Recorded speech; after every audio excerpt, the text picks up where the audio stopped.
Todd, have you made a decision if Rafi's going to play tonight? Well, I didn't make the decision. Mother Nature made the decision. He wasn't feeling real good last night, and feeling a little bit better today, but he won't play tonight. Due in large part to that, but I also struggled sleeping last night whether or not we would put him in. And the right thing to do for the individual is to put him in and make him feel comfortable right off the bat.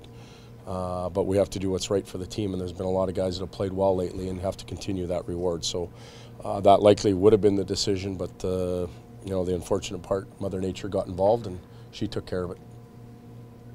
Facing a Flames team, no Jerome McGinley, no Bomeister, no Giordano, We talked about this morning in our meeting. They have 6 forwards with 20 or plus points. And that puts them, I think, number 3 in the league behind Boston and Anaheim. So they still can score goals. They can score a lot of them. They're dangerous on the power play. So they'll have that going for them. They'll also be a grumpy group, I expect. So I really think we're going to have our hands full. As soon as you start looking at the deletions from lineups and counting on that, your team ends up in a lot of trouble, and we won't be doing that tonight.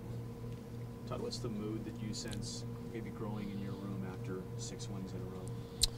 Well, there's a level of confidence. There's a level of looseness. I don't sense any arrogance, which is the most important characteristic that we're looking for. We've settled into a routine here as far as playing games and getting a really light workout in after, so I think our energy level's up a little bit. Been able to distribute minutes appropriately after playing all those road games.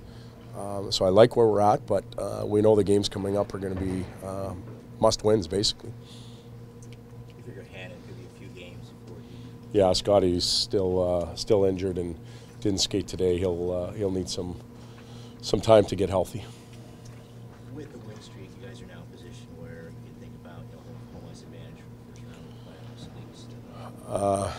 Geez, I wish you could say we were thinking about that. I want our minds to be on the Calgary Flames and not playoffs and not home ice and not anything other than that.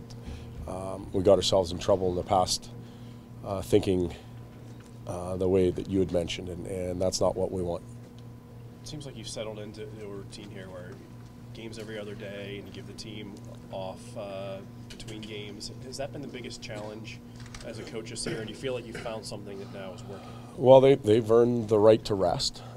We had a real good meeting in Anaheim with myself and some of the leaders, and we talked about where we were energy-wise, fatigue-wise. 15 of 20 games on the road is a huge chunk. A lot of traveling, and I'm not sure we had the energy reserves we needed to have to compete at the right level. So we adjusted our practice schedule a little bit. The players have shown us that they like it because they come out and they play hard each of the nights. Will we be able to keep it up? I doubt it. We're going to have to get on the ice and actually have a real good practice at some point. But most of it's done through video, bike rides, eating and resting properly. We've been able to get back to where we need to be. You're 13-1-4 at home. What's been the difference this year?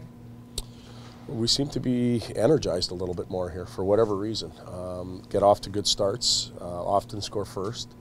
The ability to get some of the matches that we want, maybe more so than on the road. And our group doesn't want to lay any eggs in front of our fans. They deserve better than that. So if we can keep doing what we're doing here at home and then bottle it up, take it on this 4-game road trip coming up, we'll be okay. Todd, when Rafi eventually does dress for you, what's optimally what you want from him, and how does he fit into team game ready? Well, he's been very successful in the league for a reason. He's a big man that skates very well. There'll be a lot of focus put on some of his finished checks and suspensions, I'm sure, but it's his legs that get him to those places. He's done a really good job of not crossing the line this year. He's well aware of it, and we're going to support him with that. But we don't want him to back off. We think he's a physical guy that skates well. And when you skate well, you get to places, and when you get to places, things happen. Expect any changes with your defensive group or Jason? Jason won't play tonight, but he's getting very close.